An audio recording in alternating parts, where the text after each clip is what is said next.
Assalamualaikum warahmatullahi wabarakatuh. Siamo tutti fratelli. Halo teman-teman, perkenalkan nama saya Sri Intan Nuraini dari SMP Negeri 2 Ayah. Pada kesempatan kali ini kita akan belajar bersama-sama bagaimana sih cara meminimalisir resiko bencana banjir. Teman-teman pasti sudah tidak asing lagi kan dengan bencana banjir. Bencana banjir sering terjadi di musim penghujan yang dipengaruhi oleh beberapa faktor, yaitu faktor alam dan faktor manusia. Contoh faktor manusia yaitu membuang sampah secara sembarangan, dan contoh faktor alam yaitu turunnya hujan dengan intensitas cukup tinggi dan lama. Bencana banjir sering mengakibatkan kerusakan harta benda maupun merenggut nyawa. Terus bagaimana sih cara meminimalisir resiko bencana banjir? Mari kita bahas bersama-sama. Yang pertama, matikan listrik. Kenapa sih kita harus mematikan listrik? Teman-teman tahu bukan bahwa listrik dapat merambat melalui air? Oleh karena itu, kita diharuskan untuk mematikan listrik terlebih dahulu. Upaya tersebut dilakukan agar tidak terjadi konsleting listrik pada saat banjir dan tidak membahayakan orang lain. Yang kedua, pakailah alas kaki. Kenapa sih kita harus pakai alas kaki?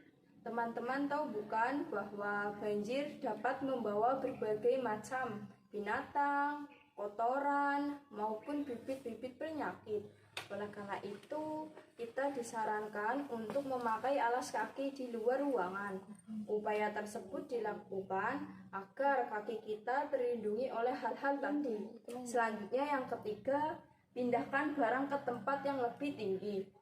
Upaya tersebut dilakukan agar barang-barang yang sekiranya mudah rusak terkena air tidak tenggelam, seperti barang elektronik, contoh radio, televisi, laptop, maupun handphone, dan surat-surat penting seperti dokumen, ijazah, akta kelahiran, buku nikah, maupun surat-surat penting lainnya. Selanjutnya yang keempat, memantau informasi.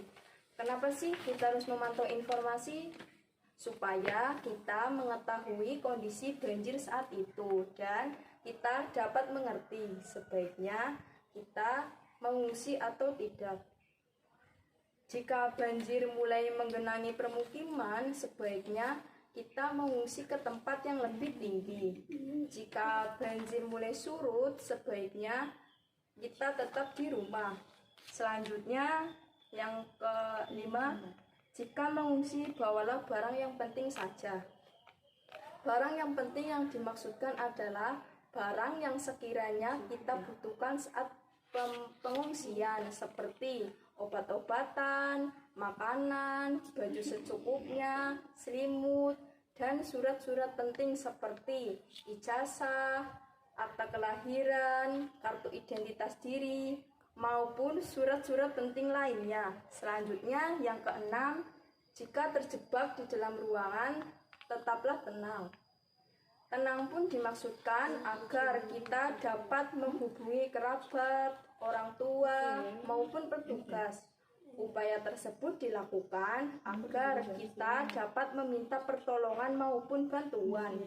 Selanjutnya yang terakhir, jaga pola hidup bersih. Jaga pola hidup bersih yang berkaitan dengan banjir, tentunya tidak membuang sampah sembarangan. Contoh, tidak membuang sampah ke sungai maupun selokan. Karena sampah yang kita buang sembarangan dapat menyumbat aliran air. Jika banjir turun dengan intensitas yang tinggi, maka saluran air akan tersumbat oleh sampah-sampah tersebut. Jadi, cara meminimalisir resiko bencana banjir dengan 7 tahapan. Yang pertama, matikan listrik. Yang kedua, pakai alas kaki. Yang ketiga, pindahkan barang ke tempat yang lebih tinggi. Yang keempat, memantau informasi. Yang kelima, jika mengungsi bawalah barang yang penting saja. Yang keenam, jika terjebak di dalam ruangan, haraplah tenang. Yang terakhir, jaga pola hidup bersih. Sekian penjelasan dari saya. Jika ada kesalahan yang disengaja baik maupun tidak disengaja, sekian. Assalamualaikum warahmatullahi wabarakatuh.